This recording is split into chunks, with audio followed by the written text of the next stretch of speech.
আসসালামু আলাইকুম। আপনারা দেখছেন এআর নিউজ বিডি।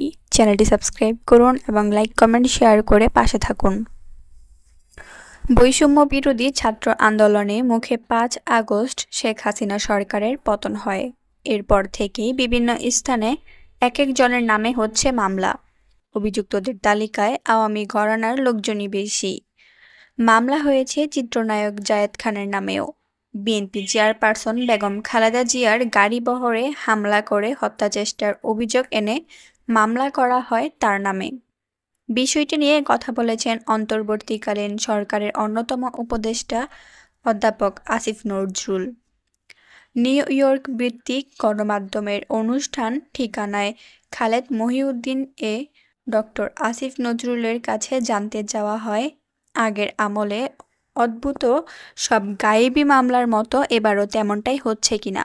এমন প্রশ্নের জবাবে সরকারের উপদেষ্টা বলেন, সবার নাম নিয়ে বলা সম্ভব নয়, তবে দুইজনের নাম মনে আছে, সাকিব ও জায়েদ খান।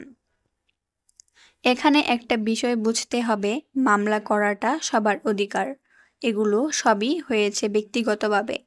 পুলিশ করলে সেটা হতো রাষ্ট্রীয়। ওনাদের ক্ষেত্রে গ্রেফতারের চেষ্টা করা হয়েছে, গ্রেফতার হয়নি। তিনি আরও বলেন, এফআইআর মানেই গ্রেফতার নয়। পুলিশ ক্রেডিবল কিছু না পেলে গ্রেফতার করবে না, এটা নিশ্চিত। আসলে যারা মামলা করতে আসে এত প্রেশার থাকে তা বলার মতো না।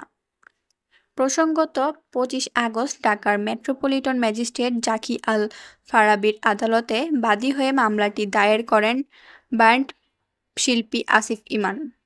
এতে জায়েদ ছাড়াও আসামি করা হয় অভিনেতা শাহরিয়ার নাজিম জয়, সাজু খাদেম সহ ৫০ জনকে। বিস্তারিত ছিল এই পর্যন্ত।